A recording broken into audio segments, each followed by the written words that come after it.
My name is Reverend Pattii Yoder, and I am here recording this session with the lead pastor for our church, Unity of Light Spiritual Center, Reverend Patricia Truesdale. We call her Reverend Pat.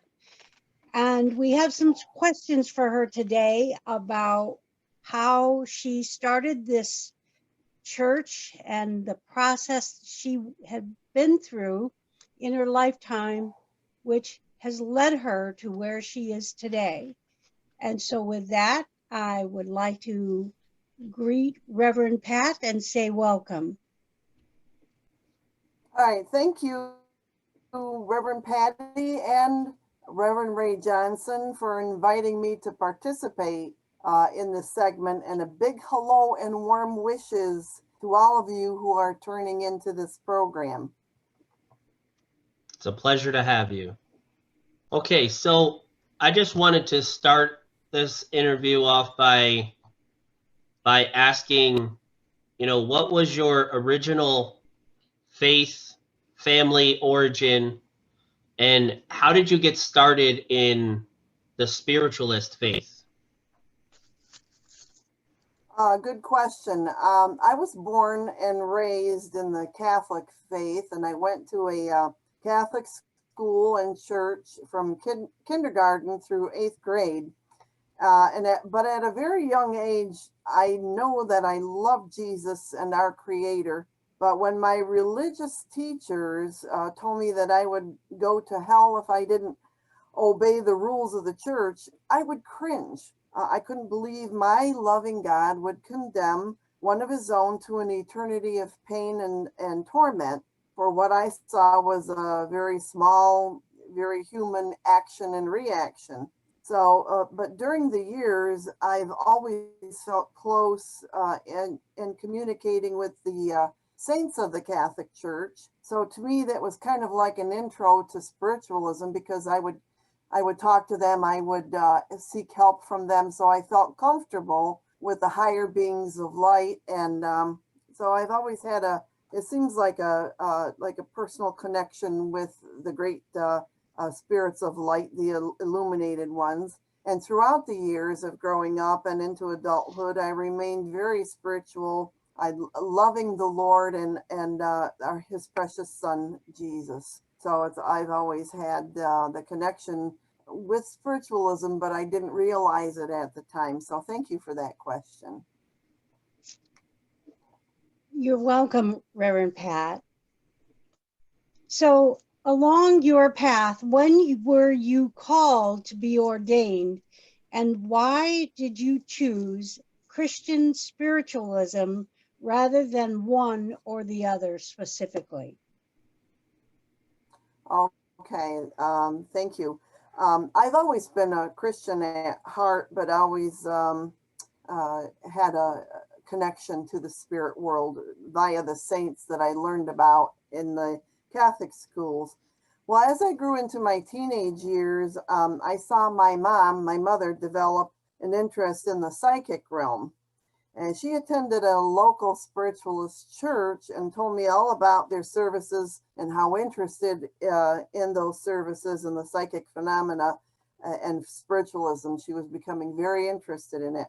Well, I listened attentively as much as a teenager could, but at that time I was more interested in boys and fashion and that kind of stuff. That's what teenagers do. But at 17, I met and fell in love and married my husband, Don. And Don had no firm religious upbringing, and I had my strict Catholic background. So my husband and I clashed on religion and could not agree on how to raise our two sons, who came quickly in succession right after we were married. It caused a lot of discord in our marriage by not agreeing on, religious tenets. Then one day I attended a local psychic fair and had a reading with one of the psychic mediums there. Well, needless to say, I was hooked. She told me things about my mom, who at that time was in spirit, that no one else could know about. The psychic medium directed me to a local small spiritualist church, the Church of Compassion, which used to be on Main Street on Broad Street in Johnson City. Well, I attended Church of Compassion in Johnson City under the ministry of Reverend Edith Lees, who recognized my hidden abilities and eventually coaxed me into becoming a student with a larger spiritualist church based in California, of which Reverend Edie chartered her church with, the Universal Church of the Master, which I shall call UCM for short. Well, I developed my psychic and mediumistic abilities with Reverend Edith Lees and Reverend Marlene Smith, and realized how true spiritualism rang with me and how much I enjoyed giving folks a mini reading at each of the church services. I especially enjoyed the healing prayer meditation that brought comfort and strength to the people who attended. Healing is very important. I loved the references of Jesus turning the water into wine, which is physical mediumship, walking on water, which is physical mediumship, and talking to the holy ones in spirit. I realized that spiritualism made total sense to me and rang true in my heart. I convinced my hubby Don to try the services, and he agreed, and he enjoyed them as much as I did. Spiritualism united Don and I in our religious spiritual beliefs and ended all previous discords that we experienced. We found a religion and science and philosophy that brought us closer together than we had ever been. It was a blessing from God, is the way I look at it. Well, I knew I had an interest in uplifting humankind and a knack for reaching people and bringing them peace and upliftment. I acknowledged the fact that I was minister material, so to speak. So I continued with my ministerial study and was ordained with Universal Church of the Master in California. I requested a church charter under our UCM and began conducting local services in a party room in a movie theater. We stayed with UCM for about a year, and we called our church Unity of Light Spiritual Center.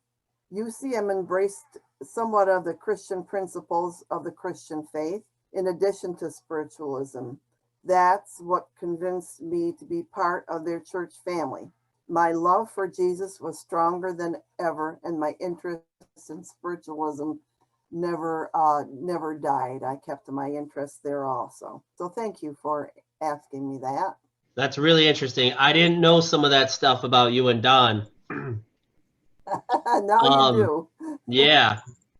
So, what I really want to know is, when did UOLSC become a thing to you? When did that seed begin to grow? And, how long did you work at creating it? Okay. Our small church charter was experiencing some difficulties that we thought were not properly addressed by our mother church in California, UCM in California. When we received a response from our headquarters mother church that they were too far away physically from us to resolve the issues, one of our students at the time said, "Why can't we start our own church?" Well, that question struck a chord with me. So if our mother church had no interest in helping us, we would help ourselves. So in late February of 2012, after much thought and discussion, the Board of Trustees of Unity of Light Spiritual Center, also known as UOLSC, decided to break away from the California Corporate Church UCM and become independent in order to best serve the East Coast of the United States. So we consulted an attorney who guided us on the procedure to make that happen. It didn't take long once the wheels were set in motion. We held a meeting on March 7th, 2012, whereby we established our independence. We became incorporated on April 5th, 2012, and we loved and kept the name Unity of Light Spiritual Center. And that's how we came about. Thank you, Reverend Ray. Oh, Reverend Pat, what a wonderful passage through time and events that really is. I, like Ray, am really thrilled to hear some of this information because it's things we haven't discussed before. We've discussed a lot of things, but it's interesting how these particular details have not come up, and this is exactly what we wanted for this time with you. So sometimes when we're called to do something big, unpopular, as spiritualism can be in some circles, and especially I would think considering strong Catholic roots, it can take a long time to come to fruition. I don't remember you telling me the date of when you actually started going to the Church of Compassion. So if you could fill that time in for me on the gap of when you started this. I want to also have you talk about discouragement in the battle or the process, if there was any, and how did you cope with the discouragements and negative people reacting to you making the decision to start a Christian spiritualist church here in this area? We're not as progressive as California. So. Right. Yeah, absolutely. Well, I started attending the Church of Compassion in Johnson City, I believe sometime in 1985. And so, that's when I really became interested and really, started to go to their meetings, and then they convinced me that I could be a minister. And so, everything, there was a domino effect. And so I've had that interest for quite a while, and the Church of Compassion and JC really started me on the track. So to them, I am grateful. They no longer exist. Reverend Edith Lee's passed into spirit probably, I would say, 12, 14 years ago or more. And unfortunately, her church died with her. And Reverend Marlene's in Binghamton Memorial Chapel also faded away after her death. So I was firmly resolved to start a church, a learning center, and keep it going. I didn't want it to die with me. We wanted it to continue for everyone to enjoy. Well, speaking about how unpopular spiritualism can be with the general public, that's quite true. Unfortunately, many fundamental Christians think that we are in league with the devil, so to speak. So when people ask what kind of church we have, I speak out and tell them. And some understand and some don't. And we haven't had, thank goodness, haven't had major problems or major problems of acceptance, but it is so sad that most people think that mediumship is wrong and that we should let the, quote, dead, unquote, sleep. The dead don't sleep, and there is no such thing as dead. The souls we communicate with are just on a higher frequency of vibration for the most part. So thank goodness we are not hounded and protested against. And we always ask God and our protector, St. Michael the Archangel, to protect our church and keep us safe. So far, so good. We feel safe and secure. We are free to worship as we please. And there hasn't been too many vocal naysayers. So we are so grateful for that. Thank you for that question, Reverend Pattii.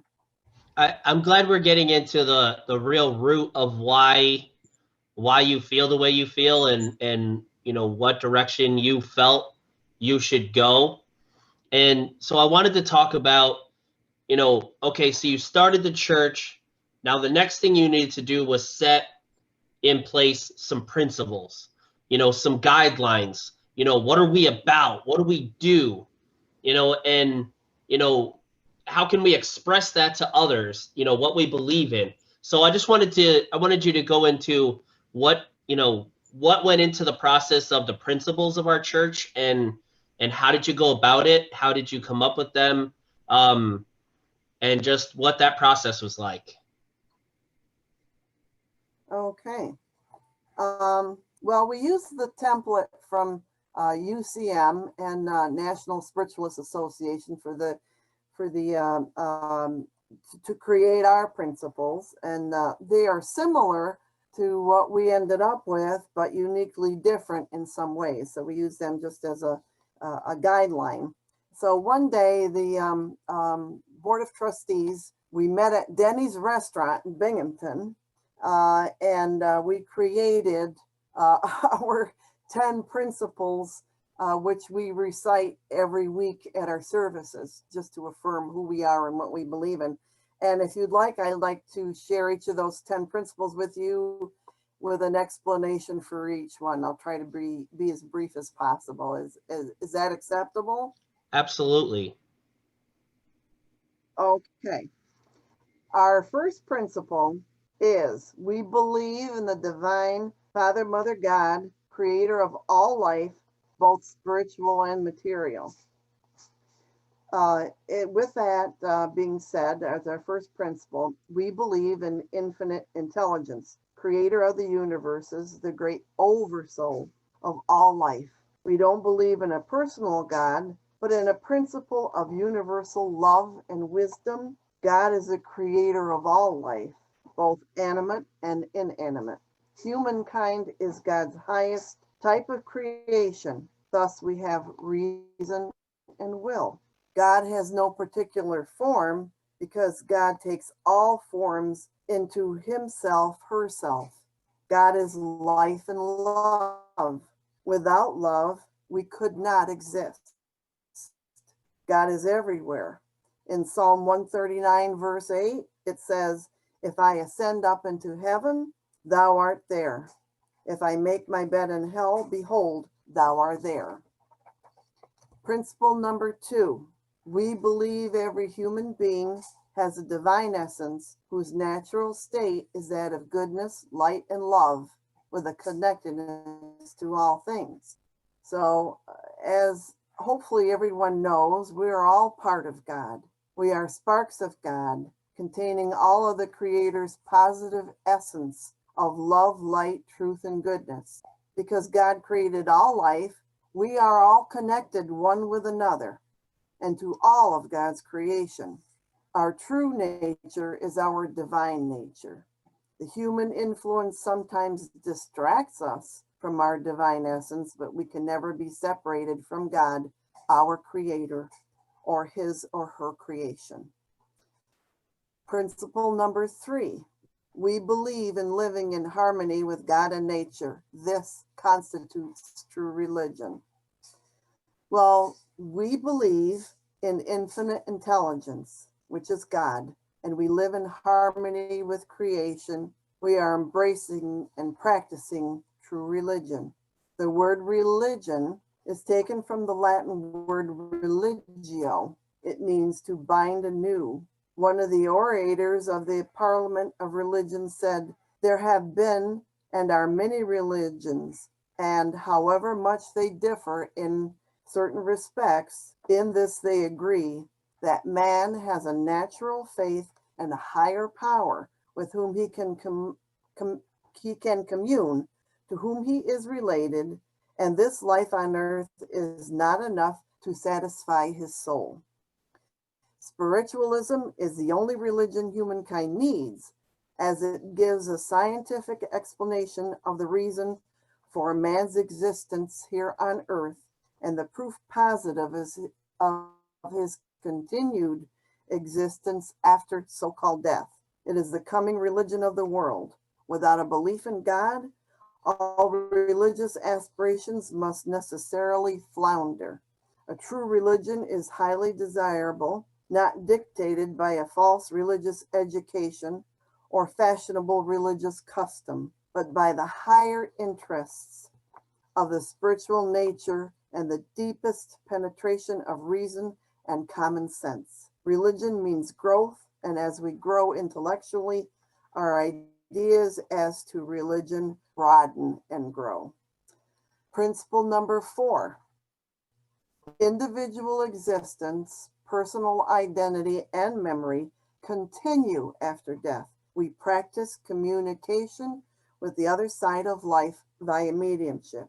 Now, this principle deals with the personal identity of each individual. It is not necessary to accept spiritualism to really understand this principle, but through our God-given gift of mediumship, we know that we do not lose our identity when we make our transition. We merely go to a higher plane of existence. Death is the only avenue to prove the continuity of life. The personality of the individual is many times expressed when our loved ones return through our mediums, telling us of incidents of earth life and many things regarding life in the spiritual world. Man has feared death from time immemorial because he was afraid he would lose his personal identity. But communication with those who have made the change called death proves there is nothing to fear. But we cannot advance spiritually until we learn the laws of progression and seek to make reparation for our own wrongdoings on earth. In the spirit world, it is as of earth. It is up to the individual whether he progresses or stays dormant. Many times our loved ones give us names and dates that they only could know, thus proving that we still retain our memory and our individuality, but we discard our physical bodies and live in our spiritual bodies. We are no different when we first make our transition, but the same individuals and with the same virtues and the same fruits until such time as we progress spiritually by our own endeavors. Principle number 5. We believe in the golden rule. Do unto others as you would have them do unto you. This principle is so important, and it deals with the golden rule as given to us by Jesus the Christ in the New Testament, Matthew chapter 7, verse 12. Therefore, all things, whatever you would that men should do unto you, even so do you also unto them. For this is the law and the prophets. This was part of Jesus' Sermon on the Mount. It is truly a code for right living. Many people don't know that all down through the ages, man has had a golden rule as a precept to live by. Great teachers such as Confucius, Plato, Socrates, and many others taught the golden rule, worded differently, but having the same meaning. Robert Ingersoll said, when all men give to all other men the same privileges that they claim for themselves, then indeed will the world be civilized. This was his version of the golden rule, and anyone applying it in their daily life would certainly live a beautiful life. We as spiritualists try to live according to this law that we should not judge another. Neither should we harbor thoughts of jealousy, selfishness, gossip, or hate toward another. In doing, we hurt ourselves, and as we bring to ourselves just what we send out to the ether. Principle number 6. We believe in and practice divine healing, attuning with our Creator and with Jesus the Christ, angels, and ascended masters of all religious faiths to assist us in our healing ministry. Healing is one of the most outstanding phases of mediumship, and one that Jesus practiced more than any other. All healing comes from the infinite source, from God. Angels such as Raphael, the healing angel, and spirit guides and ascended masters from all religious faiths assist us by using the healer as an instrument through which to manifest the God power of health. God heals today the same as he did long ago. Principle number 7, every human is morally self-responsible. We believe in the law of cause and effect. As you sow, you reap, probably in this world and certainly in the next. We believe in the moral responsibility of each individual, that we make our own happiness or unhappiness as we obey or disobey nature's physical and spiritual laws. Every soul is responsible for its own mistakes. Jesus died to teach humankind how to live, to teach them that immortality is a fact. He stood for a principle of honest love to mankind. He stood out against all forms of sins, and he died for the cause of a glorious truth. The virtue of any blood sacrifice on the altar of principle is the truth for which it stands. The Christ religion is principle of peace. Jesus never taught the blood of the Lamb. His disciples, after his ascension, forgot his message in admiration of the man. Every form of sin results sooner or later in suffering. For as we sow, so shall we reap. If we sow good deeds, we shall surely reap a beautiful progression in the world of spirit. And if we sow evil deeds, we must atone and pay the penalty before we are able to progress. No one can do this for us.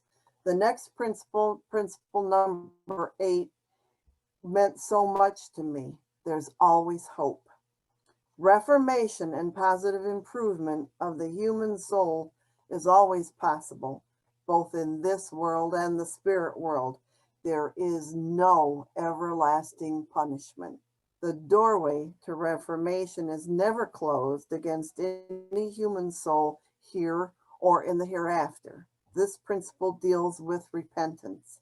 Through communication with those who have passed into the world of spirit, we know that we need not fear eternal damnation, no matter how many mistakes that we have made. While it is far better to make our reparation for any mistake that we make while still on the earth plane, it is a comforting thought to know that we can eventually work out any adverse condition after so-called death. What we don't accomplish here, we will accomplish on the other side.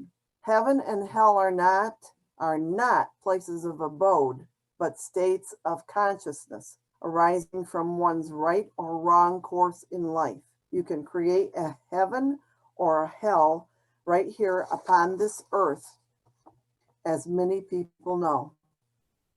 It's entirely up to the individual whether he progresses onward and upward when he enters the spirit world or remains in darkness until such time as he awakens with the desire within himself to make reparation and start his climb to greater spiritual heights. We have learned through communication with the other side that no soul is ever lost. It is the preconceived idea of the infinite Mother, Father God, that every soul shall eventually progress to higher realms, but many remain in a darkened condition where they are prisoners of their earthly lusts for hundreds of years sometimes before awakening to a soul consciousness or a desire to progress. And prophecy are number 9.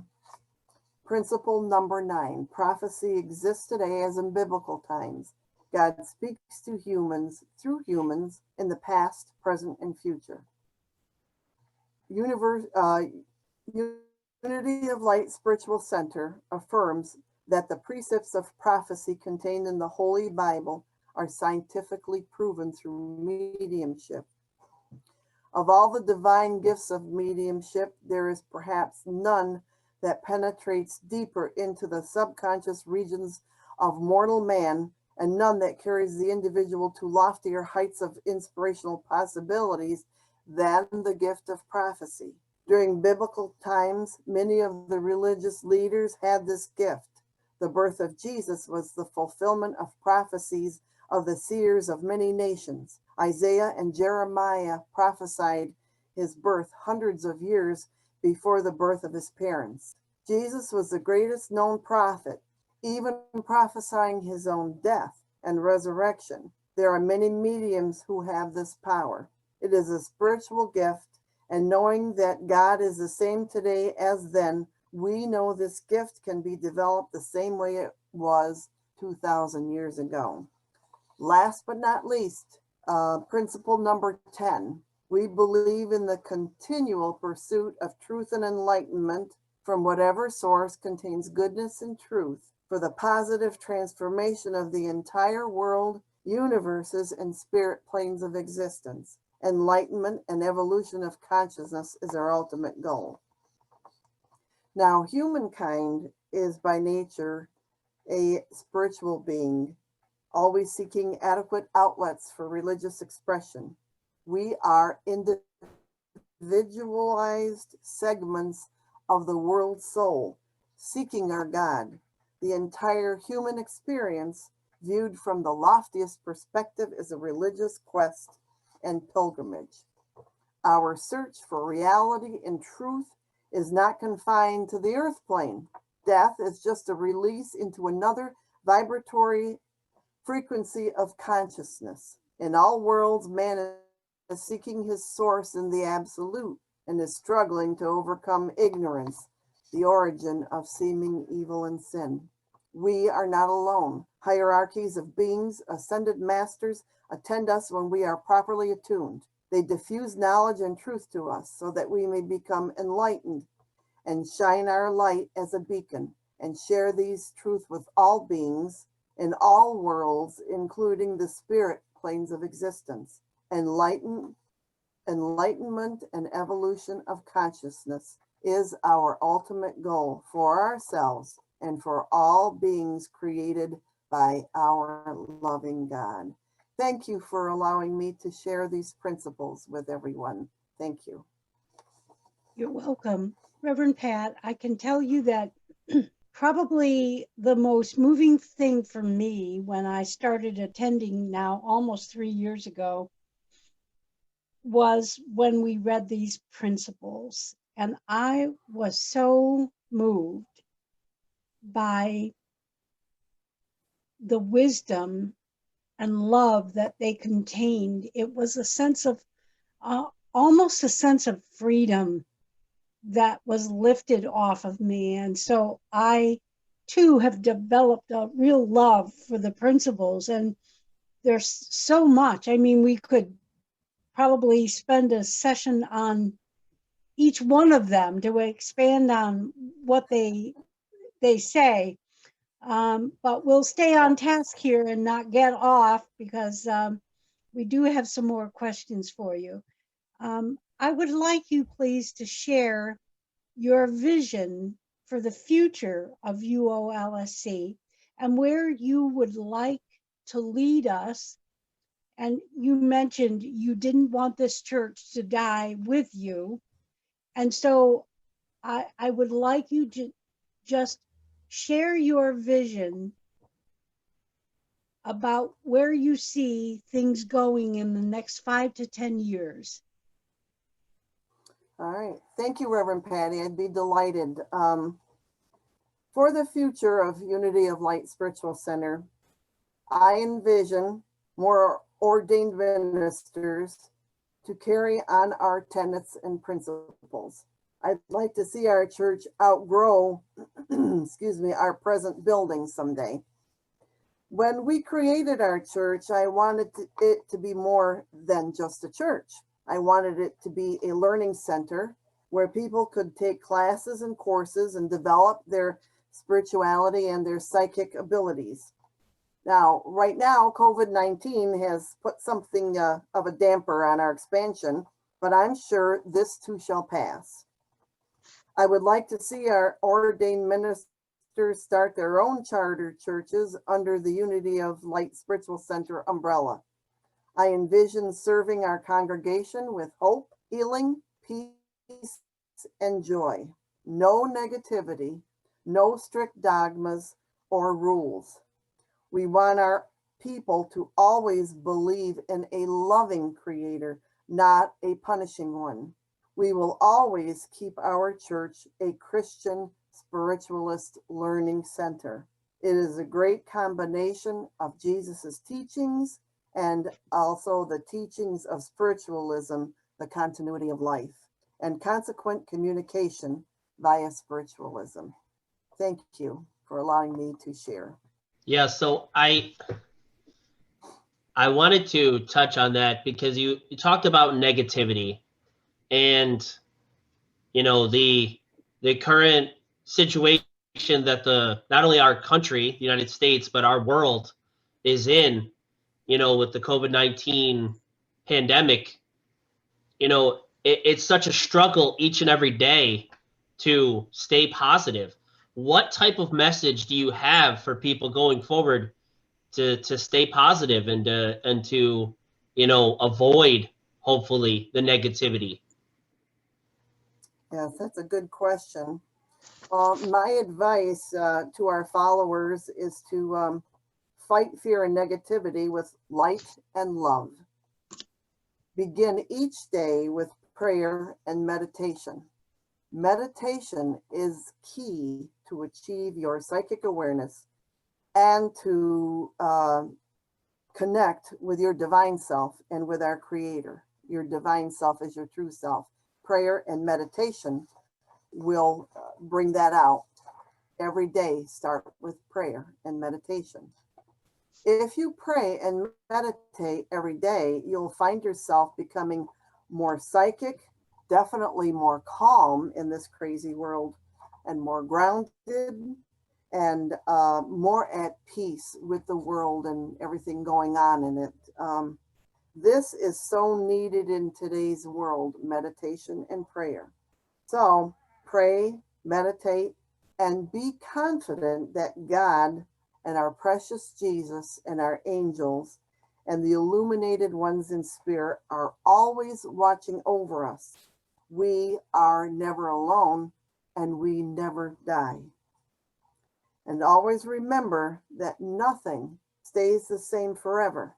Bad situations, the epidemic there, the plague, all this craziness over the election, that will dissipate.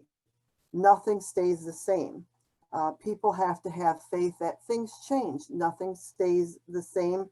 Eventually things turn around, usually for the positive side. So keep your faith. Put God's light around you every morning before rising. It always works. I never begin a day without my meditation and prayer. I always say the prayer of protection that I've taught all our ministers and all our classes, beginning your day with closing off to negativity and opening to God's light. It's a beautiful way to start your day, and it keeps you in God's light and keeps you hopeful and joyful. So thank you for that question. I hope that helps a little. It does, Reverend Pat. Thank you very much. So could you please go through what your daily spiritual practice is? Like, if you mentioned about prayer and meditation, and right when you open your eyes, could you go through a regular day of your process? And I ask this question because I know that sometimes people struggle with getting started in a routine and creating a habit that's really good for them. I also know that there's some struggle with, how do you do that spiritual practice no matter what chaos is happening in your world. And I personally know the importance of like setting that as a priority no matter what's going on, but I'm more specifically asking you to share your daily spiritual practices as your day goes on, from the moment you wake up to you go to bed, and how you keep it intact in times when there's things happening in your own personal world. Okay, that's a good question. Well, as I mentioned above, prayer and meditation it's key to grow your relationship and your connection with God. Before you even get out of bed, thank the Creator for another day on the earth plane gain some soul growth and to be a beacon of light in this world. So I always wake up with thanking God for another day of challenge on this earth plane. And then I of course, I go into my closing. It's like, closing yourself from negativity and opening to God's light, no matter what. And it's like a habit. Once you start doing it and establishing that every day, it becomes like a habit. And the more you take that quiet time for prayer and meditation, the more peaceful you'll become and in tune with your divinity. And I always tell my students, meditate, meditate, meditate. And I can see where you would become distracted during the course of the day. And I certainly do get distracted with everything going on. All you got to do is turn on your TV set and see what's going on. And holy smoke, it just takes your spirituality right away. So I found it to be very helpful. I got this little hint from our dear Donna Russin, our angel lady, in one of her classes. A very simple thing that I use, and when I feel negativity creeping in and turning me away from my God connection, I say one simple word, but I repeat it several times: cancel, cancel, cancel. Cancel the negativity. You're affirming that I am not going to accept that negativity in my aura and my vibration, and that immediately that is gone. It's like, okay, I've disconnected with negativity, and then once you cancel, it's like it's so easy to connect with God and your spirit guides and your teachers, and just cancel. So Donna has given me some beautiful hints on keeping that spiritually uplifting feeling all day. So it's cancel. And always, if you're meeting up with someone that is very negative, flood that person with light. And just send a little prayer, a little healing his way. And it works. And don't be fearful. You have nothing to fear but fear itself. Thank you for that question. Reverend Pat, was there anything in this interview that you felt, needed to be added, or anything that we might have missed, or anything just in general that you want to say, a message to anyone? Go ahead. The floor is yours. Thank you very much. I would like to say, send light and healing to everyone that you interact with each day. And divine healing is my favorite, the most favorite part of my ministry, divine healing work. I surround myself with the white light of the Christ each morning after my prayers and a short meditation. And this protects my energy from negativity, just putting the light of the Christ around you. And it protects me from low vibration. Bringing the Christ light around you is a beautiful protection. And also, so many people hesitate. Don't be afraid to call upon your guides and teachers in spirit for protection, for direction, and information. God, our Creator, loves us so much that He gives us at least one main spirit guide who stays with us from cradle to grave. And we have so many more guides and teachers with us every year of our lives. Some come and go in our lives and are provided to us as needed, as we need them. So don't be afraid to call upon a doctor from spirit, a teacher, a lawyer, or counselor anytime you need help. God gave us the gift of free will, so they do not want to intrude upon us and lead us in a direction that they think is right for us. We have free will. But the minute that we reach out to them and ask them for help on something specific that we need help with, they are right there. And it's not a loud voice that says, hey, Reverend Pat, you should do this and go there. They give you people, places, and things they bring into your vibration, which leads you to help solve a problem or receive the information that you need. So I'm just amazed at the wonderful Creator, the loving Creator that we have, that gives us so many angels and illuminated ones and spirits and guides available to us for 24 hours a day. And all we have to do is ask. We have an amazing God for which I am truly grateful. I thank you both so much for asking me to share in this segment. And I want to extend to everyone out there that is tuning into this broadcast. If you want to experience a warm and caring congregation, join us at Unity of Light Spiritual Center every Wednesday evening at 6:30 for our weekly service. And we're at 955 Main Street in Vestal, as you all know.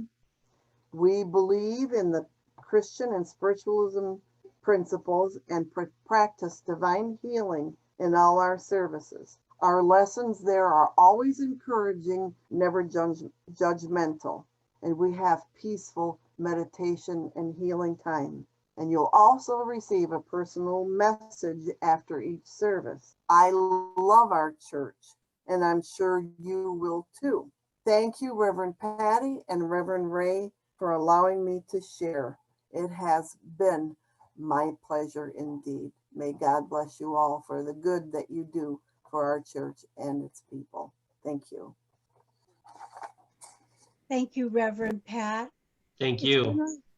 It's been our joy You're to welcome. have you with us. And this has been a really interesting and informative interview. And I'm so grateful you took the time to be with us this morning and made your, just how UOLSC came about is a beautiful story.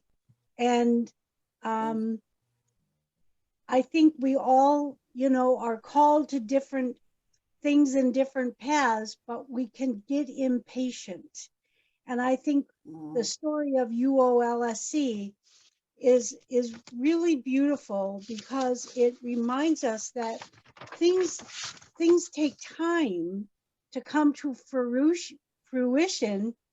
From 1985 to 2012, and so many things had to happen to lay the groundwork for that.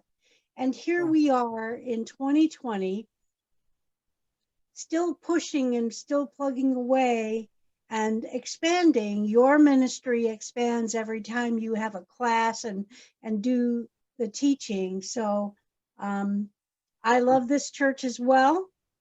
I say God bless you to you and your husband Don for always being there, and everything you do for UOLSC. You are always there, always making sure everything is perfect, not only in the building, but spiritually as well. You and Don are so appreciated for all you do. And thank you for your journey that actually created this church so that people like Don, Ray, and myself can join in and be a part of something that we too have been moved through the process of our own lives to add.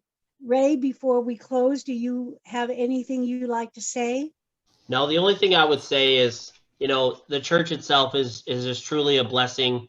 And I'm appreciative of the fact that we have a platform in which to, express our views and express our love for God in a way that doesn't, it's not dogmatic. It's not a, judgmental church. It's a free-spirited church, I guess you could say, literally. And it's just, it's an honor to be a part of it, and it's an honor to hopefully carry the torch into the future. And that's just a blessing in itself, and it's always a good thing to do God's work. So thank you for starting this church, and thank you for allowing us to be a part of it. It is my pleasure to serve. You're welcome from the bottom of my heart. Thank you. And I thank you to all of our friends and members who are viewing this video. Thank you for taking the time out of your day to learn and share with us. If you have any other information or subject matters that you would like to see broadcast, please let Reverend Ray or myself know, and we will make sure that it gets on our agenda for future recordings.